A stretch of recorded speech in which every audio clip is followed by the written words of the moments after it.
आ रही है और जब ये सारी चीज़ें बिल्कुल सतह पर आ गई कि चुनाव आयोग किस तरीके से राज्यों में वहाँ के स्थानीय प्रशासन को बिना कॉन्फिडेंस में लिए हुए एक सेंट्रलाइज सिस्टम के जरिए सूची तैयार कर रहा है, मतदाता सूची तैयार कर रहा है, तो अब चुनाव आयोग बैकफुट पर आता दिखाई पड़ रहा है।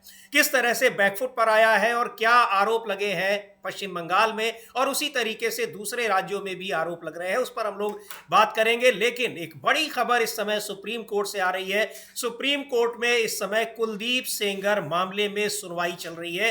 दिल्ली हाई कोर्ट ने जो उन्हें रेप के मामले में जमानत दे दी है, उसको सीबीआई ने चैलेंज किया है। चूंकि सीबीआई की जो पैरवी थी उस पर उनको सजा हुई थी, उम्र कैद की सजा हुई थी, लेकिन दिल्ली हाई कोर्ट ने उस मामले में उनको जमानत दी है, जिसको चुनौती दी गई है सुप्रीम कोर्ट में। और इसको इस समय वहां सुप्रीम कोर्ट में सुनवाई चल रही है। सुप्रीम कोर्ट के बाहर प्रदर्शन भी हो रहे हैं, महिला संगठनों के, महिला कांग्रेस के प्रदर्शन हो रहे हैं। ये प्रदर्शन लगातार पिछले कई दिनों से चल रहे हैं कि जब से दिल्ली हाई कोर्ट ने जमानत दी थी, लेकिन अब ये मामला चला गया है सुप्रीम कोर्ट में और सुप्रीम कोर्ट में इसकी सुनवाई, सुप्रीम कोर्ट ने मामले को लेते हुए उस पर तत्काल सुनवाई शुरू कर दी है।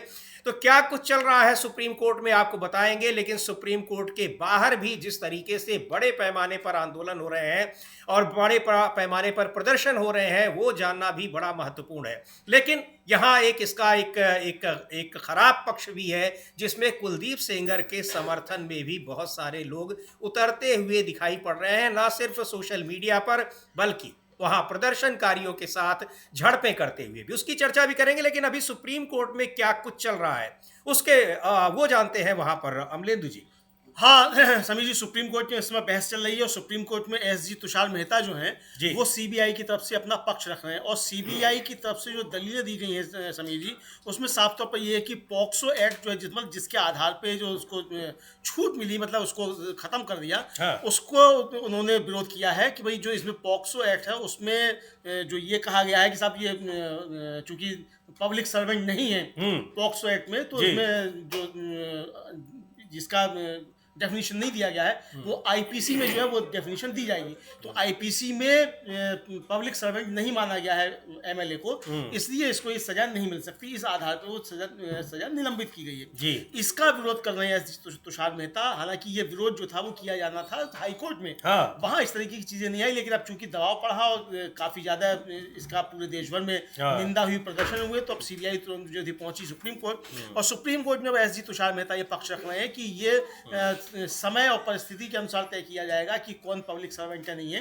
अगर पॉक्सो एक्ट नहीं कहता है कि ये पब्लिक सर्वेंट नहीं है जी और आईपीसी में भी नहीं है, लेकिन वो आईपीसी में पब्लिक सर्वेंट प्रभावशाली तो शब्द इस्तेमाल किया गया है, तो प्रभावशाली के आधार पर ये इसमें आता है, इसलिए इसको सजा दी जा सकती है। ये अभी तक उनकी तरफ से तर्क आ रहे हैं। जी बिल्कुल। तो ये तर्क आ रहे हैं वहां की किस आधार पर दिल्ली हाई कोर्ट ने कुलदीप सेंगर की जो जमानत है उसको कैंसिल, कुलदीप सेंगर की सजा को कैंसिल कर दिया था और उनको एक तरीके से जमानत दे दी थी। हालांकि वो जेल में अभी भी हैं क्योंकि कई और मामलों में उनको सजा मिली हुई है। लेकिन बहुत ही महत्वपूर्ण बात कही अमलेंदु जी ने कि यही सीबीआई आखिर दिल्ली हाई कोर्ट में यही तर्क क्यों नहीं रख पाई। इसलिए नहीं रख पाई क्योंकि, और इसीलिए आरोप लग रहे हैं कि सीबीआई भी बचाने की कोशिशों में लगी हुई थी। और अब जब दबाव बढ़ रहा है और इस फैसले की आलोचना हो रही है, इसके खिलाफ प्रदर्शन हो रहे हैं, तो अब सीबीआई ने भी उसको सुप्रीम कोर्ट में चैलेंज किया है, दिल्ली हाई कोर्ट के इस फैसले को। बड़ा सवाल लेकिन है कि आखिर सीबीआई को तब क्यों ये बात समझ में नहीं आई। हाँ बिल्कुल, ये समझ में क्यों नहीं आई। और एसजी तुषार मेहता जो है अब कह रहे हैं सुप्रीम कोर्ट से जी कि पब्लिक सर्वेंट जो है वो पॉक्सो एक्ट में डिफाइन नहीं है। रेफरेंस के हिसाब से आईपीसी में जो भी डिफाइन किया गया वही डेफिनेशन होगी। जी किसी भी कानून में इस्तेमाल होने वाला हर शब्द मैकेनिकली डेफिनेशन नहीं होता। पब्लिक सर्वेंट का मतलब होगा वह व्यक्ति जो बच्चे पर डोमिनेंट पोजीशन में हो। जी इस पर सीजीआई ने कहा कि आप कह रहे हैं कि नॉन ऑब्स्टेंटेड क्लॉज, यहाँ पब्लिक सर्वेंट वह होता है जो असल बैकग्राउंड में डोमिनेंट पोजीशन में होता है। अगर वह उस पोजीशन का गलत इस्तेमाल करता है तो ये एग्रेवेटेड होगा। जी इस पर एसजी ने कहा यहाँ वह इस इलाके का पावरफुल एमएलए था। एआर अंतुले केस में सुप्रीम कोर्ट ने कहा कि एमएलए पब्लिक सर्वेंट नहीं है, लेकिन यह केस के फैक्ट्स में था। जब कॉग्निजेंस लिया जा रहा था तो उन्होंने 1947 के पीसी एक्ट का मुद्दा उठाया जिसमें पब्लिक सर्वेंट की डेफिनेशन नहीं थी। कोर्ट ने उस एक्ट के कॉन्टेक्स्ट में यह समझा कि क्या यह मंजूरी की जरूरत थी। फिर सीजीआई ने कहा कि इंटेंट देखिए, कोर्ट उन्हें पब्लिक सर्वेंट ना होने का प्रोटेक्शन नहीं देना चाहता था जी। तो और इस पर तुषार मेहता जो है उन्होंने कहा कि आरोपी पक्का सब सेक्शन 3 के अंतर्गत आएगा। जब जुर्म हुआ था तो पेनिट्रेटिव सेक्सुअल असॉल्ट एक जुर्म था। अमेंडमेंट सिर्फ सजा बढ़ाता है, नया जुर्म नहीं बनाता। सिर्फ सजा बढ़ाने से आर्टिकल 20 का उल्लंघन नहीं होगा। सीजीआई ने इस पर कहा कि जब कोर्ट किसी को दोषी ठहराने के बाद जांच कर रहा होता है और सजा का सवाल आता है तो वह देखेगा कि लेजिस्लेटर इसे और सख्त बनाना चाहता है और क्रूरता को ध्यान में रखते हुए सही जवाब देना चाहता है। जी। एसजी ने इस पे कहा कि पॉक्सो एक्ट का सेक्शन 42 से भी देखा जा सकता है। अगर पॉक्सो और किसी दूसरे कानून में फर्क हो तो क्या होगा, हमें पब्लिक सर्वेंट का मतलब कॉन्टेक्स्ट के हिसाब से लेना होगा। जी बिल्कुल। तो यहाँ पर ये दलीलें दी जा रही हैं। सीबीआई के जो की तरफ से पेश हुए वकील तुषार मेहता है वो अपनी दलील रख रहे हैं और कुलदीप सेंगर की जो सजा उम्र कैद की जो सजा दी गई है वहाँ पर उसको जिसको निलंबित किया है दिल्ली हाई कोर्ट ने, उस सजा को, उस फैसले को चुनौती दी गई है जिसमें सीबीआई की तरफ से अपना पक्ष रख रहे हैं और इसको लेकर जबरदस्त इस समय एक उबाल है, नाराजगी है, लोगों में गुस्सा है कि किस तरीके से दिल्ली हाई कोर्ट ने सजा पाए हुए एक व्यक्ति की सजा को निलंबित कर दिया। बहुत सारे उसमें कानूनी पहलू भी आ रहे हैं लेकिन मानवीय पहलू भी बड़े महत्वपूर्ण है कि आखिर कैसे एक रेपिस्ट को, जिसने अदालत ने रेपिस्ट घोषित कर दिया है, दिल्ली हाई कोर्ट कैसे उसके सजा को निलंबित करने का फैसला करता है।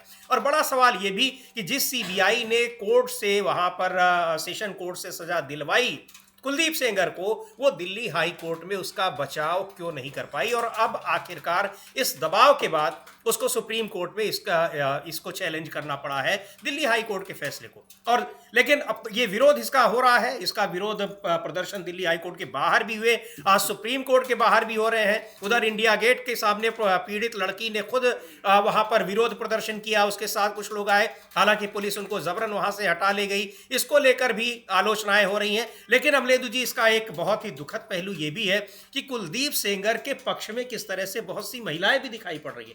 भले ही अब वो राजनीति से प्रेरित हो या कुछ भी हो, लेकिन ये राजनीति का एक बहुत ही विद्रूप चेहरा दिखाई पड़ रहा है। ये राजनीति का विद्रूप चेहरा दिखाई पड़ रहा है समीर जी, और ये दिखाई पड़ रहा है कि भारतीय जनता पार्टी कितने नीचे स्तर तक जा सकती है। यानी आप एक यौन अपराधी और जो हत्यारा भी है, आप उसके समर्थन में आप प्रदर्शन कर रहे हैं और जो सजा की मांग कर रहे हैं उनके खिलाफ आप नारे लगा रहे हैं जी। इतने स्तर तक गिर जाएंगे और एकदम नारा लगाएंगे प्रधानमंत्री की बेटी बचाओ बेटी पढ़ाओ।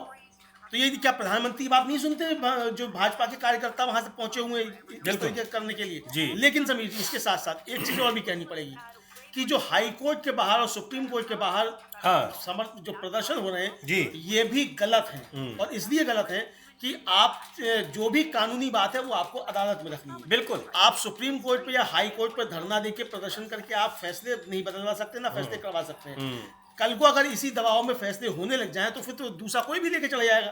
भाई आप गए हैं, कल को कुलदीप सेंगर अपने समर्थकों को लेके आ जाएगा, फिर वो दबाव बनाएगा जी। तो ये चीजें भी ठीक नहीं है। जो कानूनी लड़ाई है वो कानूनी तौर पर ही लड़ी जानी चाहिए। हाँ, आपको प्रदर्शन करना है, आप सीबीआई के दफ्तर पे कीजिए, प्रधानमंत्री के कार्यालय पे जाके कीजिए, बीजेपी के दफ्तर पे कीजिए कि वो कुछ बचाने। लेकिन अगर आप सुप्रीम कोर्ट और हाई कोर्ट के बाहर जाकर अगर आप प्रदर्शन करेंगे तो फिर आप दूसरों को मौका दे रहे हैं और फिर जो रूल ऑफ लॉ है वो आप खुद ध्वस्त कर रहे हैं और फिर आप एक बात कर रहे हैं कि रूल ऑफ लॉ के तहत जो उसको सजा हो। तो ये दोनों चीजें एक साथ नहीं चल सकती। इसलिए जो भी, और ये जो प्रदर्शन करने वाले हैं वो कोई साधारण लोग नहीं है। अब अखिल भारतीय जनवादी महिला समिति, सामाजिक कार्यकर्ता हैं, योगिता भयाना, अलका लांबा कांग्रेस की राष्ट्रीय अध्यक्ष महिला कांग्रेस की जो वो जी, तो ये मुझे लगता है कि ये मतलब अदालतों के बाहर प्रदर्शन ये किसी भी तरीके से उचित नहीं है। जी बिल्कुल, प्रदर्शन के लिए आपके पास और जगह है और संस्थाएं हैं, लेकिन आप अगर कोर्ट के बाहर प्रदर्शन होने लगे, क्योंकि कोर्ट का फिर ये माना जाएगा कोर्ट का फैसला दबाव में नहीं है। कोर्ट के फैसले में आपको दिक्कत है तो उसके लिए कानूनी तरीके हैं। आप हाई कोर्ट के फैसलों को सुप्रीम कोर्ट में चुनौती दे सकते हैं, पूरी उसकी एक प्रक्रिया है। लेकिन फैसलों के खिलाफ कोर्ट के बाहर अगर प्रदर्शन करते हैं तो ये शायद ये ठीक नहीं होगा। जो बात अमलेंदु जी कह रहे हैं बिल्कुल सही बात है। और इसलिए लेकिन ये प्रदर्शन वहां पर हो रहे हैं तो निश्चित तौर पर ये एक मौका देना है कि फिर कोर्ट के हर फैसले के, चूंकि कोर्ट का जो फैसला आएगा एक के पक्ष में में होगा और एक के विरोध में होगा। तो विरोध वाले जाकर प्रदर्शन करने लगेंगे, तो वो भी एक राजनीति का अखाड़ा बन जाएगा। अगर ऐसा होने लगा तो एक गलत नजीर इससे परंपरा स्थापित होगी। हाँ, बिल्कुल गलत परंपरा स्थापित होगी। तो इसलिए जो कानूनी लड़ाई है वो कानूनी तौर पर लड़ाई जानी चाहिए। जहां सरकार की बात आती हो, जहां प्रशासन की बात आती हो, वहां आप वो बात जो सरकार से जुड़े हुए संस्थान है वहां प्रदर्शन कीजिए। आप एसएसपी के दफ्तर पे करें, आप डीजीपी के दफ्तर पे करें, आप मुख्यमंत्री कार्यालय पे करें, प्रधानमंत्री कार्यालय पे करें, राष्ट्रपति क्या करें, गवर्नर क्या करें, वहां ठीक है। लेकिन अगर आप अदालतों के बाहर प्रदर्शन करेंगे तो फिर ये किसी भी तरीके से उचित नहीं है। जी बिल्कुल। और एक बार देखते हैं किस तरीके से प्रदर्शन हो रहा है। और वहां महिला कांग्रेस की अध्यक्ष अलका लांबा वो भी प्रदर्शन में पहुंची हुई है, क्या कुछ कह रही है उनको भी सुनते हैं और प्रदर्शन देखते हैं वहां किस तरह से सेंगर के खिलाफ नारेबाजी हो रही है और रेपिस्ट को बचाने की जो कोशिशें हो रही हैं उसको लेकर वहां पर नारेबाजी की जा रही है। कांग्रेस की अध्यक्ष है और किस तरह से महिलाओं का प्रदर्शन वहां महिला कांग्रेस की कार्यकर्ताओं का हो रहा है। उनको भगाया गया वहां से जबरन और आरोप लगा रहे हैं कि उनके साथ मारपीट भी की गई है। लेकिन प्रदर्शन यहां पर जब हो रहे थे और इस समय सुप्रीम कोर्ट में सुनवाई भी चल रही है, तो प्रदर्शनकारी, खैर अब हम लोग ये बात कर रहे हैं अमलेंदु जी की कोर्ट के बाहर नहीं होना चाहिए, लेकिन प्रदर्शन तो जहां भी कर रहे हैं वहां हर जगह से इसी तरह से हटाया जा रहा है। अभी देखिए वो पीड़ित लड़की खुद प्रदर्शन कर रही थी, उसको अपनी आवाज जी प्रदर्शन भी नहीं कर रही थी। 3 लोग बैठे हुए थे। हाँ, वो बैठी थी, लेके केवल उसकी माँ बैठी थी और वो योगिता भयाना, 3 ही लोग बैठे थे। और वो 144 जो लगती है वो शायद 163 हो गई है बीएनएस में। जी हाँ, वो भी उस पर लागू नहीं होती। 4 से ज्यादा इकट्ठा हो तब लगती है वो, और वो लगी हुई भी नहीं है। तब भी फिर भी उसको भगा दिया गया, भगा नहीं दिया गया। डंडा डोली करके उठाया गया बहुत बेरहमी के साथ। भाई आखिर क्या कसूर है उसका, वहां से आपने क्यों इस तरीके से उठाया, इसका कोई जवाब नहीं है। सिर्फ ये कि सेंगर के खिलाफ मामला नहीं होने पाए। लेकिन सुप्रीम कोर्ट ने, अभी ये खबर आ रही है, ब्रेकिंग खबर आ रही है कि सुप्रीम कोर्ट ने कुलदीप सिंह सेंगर को इस मामले में जो है उसको नोटिस इशू कर दिया है और हाई कोर्ट के आदेश पर रोक लगा दी है सुप्रीम कोर्ट ने। ये अभी की समय बड़ी खबर। तो ये बड़ी खबर है कि सुप्रीम कोर्ट ने दिल्ली हाई कोर्ट के उस आदेश पर रोक लगा दी है जिसमें कुलदीप सेंगर की सजा को, उम्र कैद की सजा को निलंबित किया था। तो ये बड़ी खबर है और इसको, इस दिल्ली हाई कोर्ट के फैसले को चुनौती दी है सुप्रीम कोर्ट में सीबीआई ने। चूंकि सीबीआई इसमें कुलदीप सेंगर के खिलाफ ये मामला उसको ले रही थी, सीबीआई ने पूरे मामले की जांच की थी और अब सुप्रीम कोर्ट ने दिल्ली हाई कोर्ट की उस खबर पर स्टे लगा दिया है, रोक लगा दी है। तो ये बड़ी खबर है, लेकिन इसको लेकर सीबीआई पर भी कई सवाल उठ रहे हैं कि आखिर यही उसने अपना जो प्रतिरोध है वो उसने वहां पर क्यों नहीं दर्ज कराया दिल्ली हाई कोर्ट में। अब कुलदीप सेंगर को भी नोटिस जारी किया गया है, 4 हफ्ते का टाइम दिया गया है, पर सबसे बड़े सवाल सीबीआई पर उठ रहे हैं अमलेंदु जी। वही बात जो शुरू में आपने कही कि आखिर दिल्ली हाई कोर्ट जब ये फैसला सुना रही थी, वहां जब ये इस पर बहस चल रही थी, तब सीबीआई ने इस पर अपना विरोध क्यों नहीं दर्ज कराया। बिल्कुल उसी समय सीबीआई को अपना विरोध दर्ज कराना चाहिए था। तो इतना जो पूरा एक तरह से कार्य चाउस जो पैदा हुआ जी, ये सब नहीं होता। यहाँ निश्चित तौर पर कहा जाए तो सीबीआई की बहुत बड़ी गलती ही नहीं है, बल्कि जो आरोप है वो ये है कि सरकार के दबाव में इस तरीके से किया गया। अगर हमारी एजेंसियां इस तरीके से दबाव में आएंगी और वो भी इस तरीके के यौन अपराधियों के अगर दबाव में आएंगी तो फिर इस देश में कानून की व्यवस्था कहाँ रहेगी जी, रूल ऑफ लॉ कहाँ रहेगा। ये एक बड़ा सवाल है। मुझे लगता है कि सुप्रीम कोर्ट ने एक बड़ा बेहतरीन इस समय कदम उठाया है। सजा पर रोक, जो निलंबन, सजा के निलंबन पर जो है उस पर रोक लगा दी है। हाई कोर्ट का जो आदेश था उस पर रोक लगा दी है। और जस्टिस माहेश्वरी जो थे उन्होंने साफ तौर पर कहा कि भाई कोर्ट ने जो है जो 2(1) सेक्शन था उस पर विचार नहीं किया है जी। और जस्टिस माहेश्वरी ने कहा कि हाई कोर्ट द्वारा आपकी सजा सस्पेंड करने का आधार यह था कि आप पब्लिक सर्वेंट नहीं है। और ये भी कहा कि धारा 376(2)(1) पर कहाँ विचार किया गया, उस पर विचार ही नहीं किया हाई कोर्ट ने जी। ये आया है। तो ये सुप्रीम कोर्ट ने कहा और सीजीआई ने कहा कि कानूनी मुद्दा है, इसके लिए दृढ़ निश्चय की जरूरत है। कभी कभी सच कहूं तो हम सभी को कहते कहते फिर वो रुक गए। फिर इस पर सिद्धार्थ दवे जो है, जो सेंगर की तरफ से थे सीनियर एडवोकेट, उन्होंने कहा कि जज की तस्वीरें फैलाई जा रही हैं। सीजीआई ने कहा कि अगर ये मान लिया जाता है तो एक कांस्टेबल और या पटवारी पब्लिक सर्वेंट होगा, लेकिन एमएलए एमपी नहीं होगा तो और से छूट मिल जाएगी जी। सर्वाइवर के वकील ने कहा कि मुझे दखल देने की इजाजत दी जा सकती है। जो सीजीआई कह रहे हैं समीर जी, यही बात मैंने जस्टिस काजू से पूछी थी, वो समर्थन समर्थन में थे। जी। तो मैंने पूछा था कि इसका मतलब अगर ये पॉक्सो एक्ट में हाँ। एमएलए नहीं आता है तो फिर कल से जो है सारे विधायकों को ये पॉक्सो एक्ट के अंतर्गत अपराध करने की छूट मिल जाएगी, जाएगी, संरक्षण मिल जाएगा, सजा नहीं मिलेगी। यही बात जो है वो सीजीआई कह रहे हैं। और फिर जो है अब ऑर्डर जो दिया गया है वो ऑर्डर ये दिया गया है कि हमें लगता है कि कानून के कुछ बड़े सवाल हैं, नोटिस जारी करें। आमतौर पर जब किसी दोषी अंडर ट्रायल को trial court, high court order के हिसाब से बिल पर यह किया जाता है तो ऐसे ऑर्डर पर कोर्ट को उस व्यक्ति को सुने बिना रोक नहीं लगानी चाहिए। हालांकि रेस्पोंडेंट को दूसरे केस में आईपीसी की धारा 304 पार्ट 2 के तहत दोषी ठहराया गया है और सजा सुनाई गई है और वह उस केस में कस्टडी में है। हम अजीब बातों के आधार पर उस ऑर्डर के लागू होने पर रोक लगाते हैं। रेस्पोंडेंट को उस ऑर्डर के हिसाब से कस्टडी से रिहा नहीं किया जाएगा। विक्टिम को अलग से एसएलपी फाइल करने का कानूनी अधिकार है, उसे इस कोर्ट से आज़ादी की जरूरत नहीं है। अगर उसे फ्री लीगल एड चाहिए तो SC legal service committee free legal aid देगी, वह अपने वकील के जरिए भी इस पर अपनी अपील फाइल कर सकती है। जी बिल्कुल, तो ये बहुत बड़ी खबर है, बड़ा झटका है कुलदीप सेंगर के लिए भी, दिल्ली हाई कोर्ट को भी बड़ा झटका है और देखा जाए तो अमलेंदु जी सीबीआई को भी बड़ा झटका है और राहत मिली है वहां पर किस तरीके से जो पीड़ित लड़की है, जिसके जो एक लगातार इसको लेकर सवाल उठा रही थी कि आखिर उसको कैसे न्याय मिलेगा, लेकिन एक बड़ी राहत मिली है सुप्रीम कोर्ट से और दिल्ली हाई कोर्ट के उस फैसले को भी रोक लगा दी है सुप्रीम कोर्ट ने, जिसमें कुलदीप सेंगर को राहत दी गई थी। यानी उनकी उम्र कैद की सजा, जो रेप के मामले में उनको उम्र कैद की सजा मिली हुई थी, उसको निलंबित कर दिया था। निलंबित करने का मतलब था कि उनकी जमानत मिल जाती और वो बाहर आ जाते। और कहा यह जा रहा है कि ये जानबूझकर एक बड़ी साजिश के तहत कुलदीप सेंगर को जेल से बाहर निकालने की ये कोशिश थी और दिल्ली हाई कोर्ट के उस फैसले से कामयाब होती दिखाई पड़ रही थी। हाँ बिल्कुल, दिल्ली हाई कोर्ट के उस फैसले से कामयाब होती दिखाई पड़ रही थी। कहा यह जा रहा था चूंकि उत्तर प्रदेश में पंचायतों के चुनाव आने वाले हैं और 2027 का विधानसभा चुनाव आना है, तो चूंकि बाहुबली है कुलदीप सिंह सेंगर, तो उसकी मदद लेने के लिए जो है ये दबाव बनाया जा रहा था। इस तरीके के आरोप हैं जो पीड़िता है उसकी तरफ से भी और जो तमाम सामाजिक कार्यकर्ता हैं, जो राजनीतिक कार्यकर्ता हैं, उनकी तरफ से भी आरोप है कि सरकार के दबाव में इसने सीबीआई जो थी वहां खामोश रही, लेकिन जब इसका पूरे देश में विरोध होना शुरू हुआ, बीजेपी घिरने लगी, तब फिर सीबीआई भागकर जो है सुप्रीम कोर्ट पहुंची इसको रुकवाने के लिए।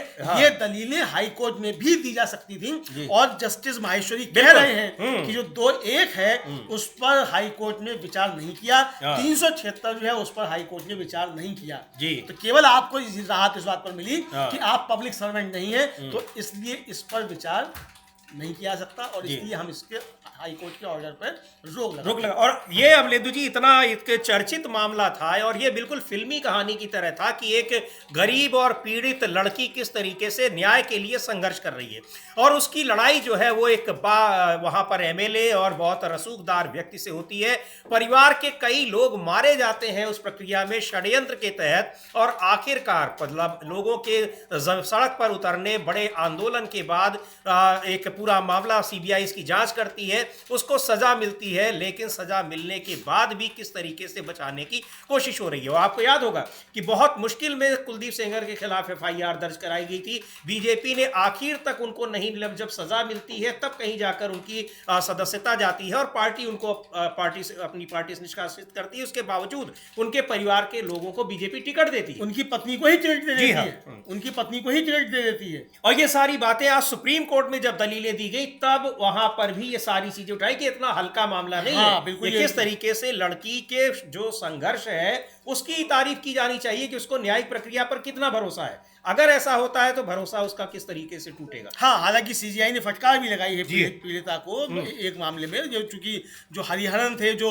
मतलब इनकी तरफ से थे, सेंगर की तरफ से, उन्होंने कहा कि उन्हें जजों के खिलाफ बयान देने से बचना चाहिए, वे नेशनल टेलीविजन पर ऐसा कर रहे हैं, ये अवमानना जैसा है। सीजीआई ने कहा कि हम कोई बड़ी बात नहीं कर रहे हैं, हम जानते हैं कि लोग पॉलिटिकल फायदा उठाने की कोशिश कर रहे हैं, किसी को इसकी परवाह नहीं करनी चाहिए, ये पहले सीजीआई ने कहा। फिर हरिहरन ने कहा कि वीडियो है कि जजों ने पैसे लिए, ये चिंता की बात है। इस पर सीजीआई ने पीड़ित के वकील से कहा कि आप भूल रहे हैं कि उसे सिर्फ जुडिशरी ने दोषी ठहराया था, जुडिशरी को डराने की कोशिश मत करो। यही बात समीर जी मैं भी कह रहा था कि जुडिशरी के बाहर धरना प्रदर्शन ये बिल्कुल ठीक नहीं है, ये कानून ठीक नहीं है और ये रूल ऑफ लॉ जो है उसके खिलाफ है। तो ये सीजीआई ने कहा है। पीड़ित के वकील ने कहा कि दोषी शोर मचा रहा है, मेरे पिता को मार दिया गया है। जस्टिस माहेश्वरी ने कहा कोई ऐसी बात मत करो, तुम्हें उनका जवाब नहीं देना है, बाहर बहस मत करो। जी ये साहब हाँ बिल्कुल कि इसके बाहर मीडिया ट्रायल जिसको कहते हैं कि कम से वो नहीं होना चाहिए अगर वो मामला सुप्रीम कोर्ट में, हाई कोर्ट में कहीं भी चल रहा है। और कोर्ट का फैसला जो होता है दोनों तरफ की दलीलें सुनने के बाद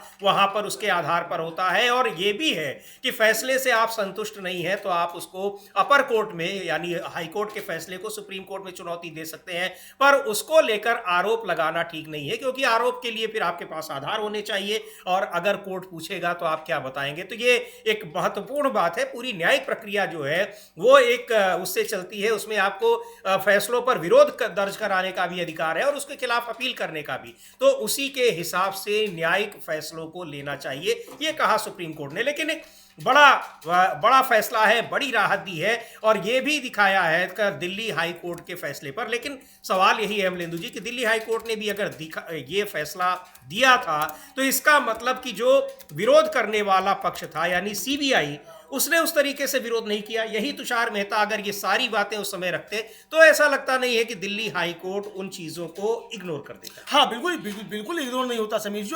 यही बात मैंने शुरू में भी कही थी कि जो तर्क आप आज देने के लिए पहुंचे हैं सुप्रीम कोर्ट में, ये तर्क आप वहां भी दे सकते थे, हाई कोर्ट में भी दे सकते थे, लेकिन वहां जो थे वो नहीं दिया गया। तो इसलिए ये इतना मामला आगे बढ़ा और एक तरह से कहा जाए कि जो न्यायिक व्यवस्था है उसके खिलाफ भी अविश्वास का माहौल एक तरीके से पैदा हुआ, जो कि नहीं होना चाहिए था। तो ये साफ तौर पर देखा जा सकता है।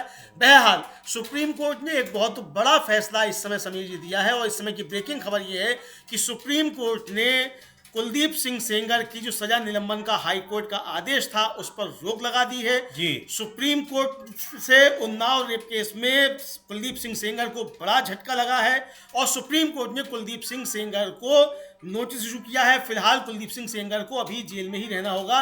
इस मामले में वो बाहर आ सकते थे, हालांकि एक मामले में वो और जेल में है, लेकिन अभी वो बाहर नहीं आ सकता कुलदीप सिंह सेंगर। और ये एक कहा जाए कुलदीप सिंह सेंगर को एक बड़ा झटका जो है वो लगा है और ये न्याय प्रक्रिया जो है उस पर एक फिर से विश्वास आप कह सकते हैं कि बहाल हुआ है। जो गलती हाई कोर्ट ने की थी उस गलती को सुधार दिया है सुप्रीम कोर्ट ने। ये कहा जा सकता है समीर जी हाई कोर्ट में पूरी चीज पे बहस नहीं हुई।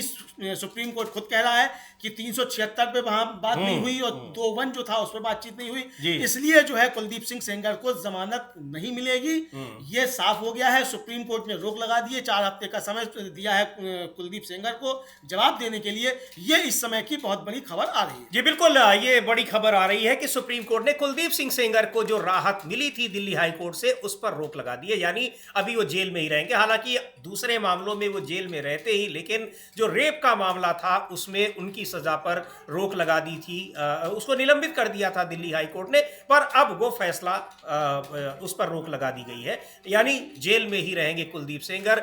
बड़ी राहत मिली है पीड़ित लड़की को और उसको लेकर जिस तरीके से जो प्रदर्शन कर रहे थे, चाहे वो महिला कांग्रेस हो या फिर तमाम सामाजिक संगठन, महिला संगठन हो, उन्होंने भी एक राहत की सांस ली है। योगिता भयाना जिनका जिक्र हम लोग कर रहे हैं कि किस तरह से पीड़ित लड़की के साथ वो इंडिया गेट पर प्रदर्शन कर रही थी, उसके बाद उन्होंने दिल्ली हाई कोर्ट के बाहर भी प्रदर्शन किया था। इस फैसले पर सुप्रीम कोर्ट ने जो रोक लगाई है दिल्ली हाई कोर्ट के फैसले पर, उसको लेकर क्या कह रही हैं एक बार सुनते हैं योगिता भयाना को। लेकिन ये बड़ी खबर है और बड़ी राहत है, पर यह भी इसमें है कि आखिर हाई कोर्ट और सुप्रीम कोर्ट के बाहर प्रदर्शन करना कितना ठीक है, इस पर भी सवाल उठ रहे हैं, क्योंकि अगर ऐसा होता है तो फिर तमाम फैसलों के खिलाफ वहां प्रदर्शन होने लगेंगे। बिल्कुल तमाम फैसलों के खिलाफ प्रदर्शन होने लगेंगे और फिर सारी चीजें सड़कों से ही तय होने लगेंगी। जी हाँ, तो इसलिए कानून को अपना काम करने देना चाहिए। मैं फिर कहूंगा कि जो भी प्रदर्शन करने हैं आप प्रदर्शन बिल्कुल कीजिए, किसी भी आपको आपत्ति है उस पर भी आप बिल्कुल प्रदर्शन कीजिए, अपनी आलोचना व्यक्त कीजिए, आप फैसले की भी आलोचना कीजिए, चूंकि यह अधिकार आपको संविधान देता है जी हाँ। कि आप सुप्रीम कोर्ट के फैसले की भी आलोचना कर सकते हैं, लेकिन फैसला आपको मानना पड़ेगा। क्योंकि वो आदेश है सुप्रीम कोर्ट का, तो वो आपको मानना पड़ेगा, लेकिन आप उसकी आलोचना कर सकते हैं, उससे असहमति आप अपनी प्रकट कर सकते हैं। लेकिन आप धरना प्रदर्शन सुप्रीम कोर्ट पे करने लग जाएं और हाई कोर्ट पर आप करने लग जाएं या ट्रायल कोर्ट के बाहर करने लग जाएं, तो इसका मतलब कि आप जुडिशरी पर दबाव बनाने की कोशिश कर रहे हो। यही सीजीआई ने कहा कि जुडिशरी को डराइए मत। बिल्कुल, तो ये काम फिर दूसरे लोग भी कर सकते हो। तो इसलिए ये रास्ता गलत है। रास्ता सही है कि आपको अगर ये लगता लगता है कि सरकार दबाव बनाकर करवा रही है, आप सरकार के खिलाफ कीजिए, प्रधानमंत्री के दफ्तर पे कीजिए, प्रधानमंत्री के घर पे कीजिए, गृह मंत्री के घर पर कीजिए, सीबीआई के दफ्तर पे कीजिए जी, डीजीपी के मुख्यालय पे कीजिए, मुख्यमंत्री के दफ्तर पे कीजिए, राजभवन पे कीजिए, सब जगह कीजिए, लेकिन जुडिशरी पर आप दबाव बनाने की कोशिश मत कीजिए, चाहे आपका कॉज कितना भी सही क्यों ना हो। न्यायालय में जो बात होगी वो तर्कों के आधार पर कानून के हिसाब से होनी चाहिए। जी बिल्कुल, न्यायालय के में वहां आप कानूनी प्रक्रिया के तहत ही आप फैसलों को चुनौती दे सकते हैं, विरोध दर्ज करा सकते हैं। बहरहाल अब 4 हफ्ते का समय दिया गया है, उसके बाद फिर सुनवाई होगी, नोटिस जारी किया गया है जब वो अपनी बात वहां रखेंगे। लेकिन क्या कुछ कहा है इस सुप्रीम कोर्ट ने जो राहत दी है और उसको लेकर योगिता भयाना ने, जो महिला कार्यकर्ता है, सुनते हैं उनको क्या कह रही हैं।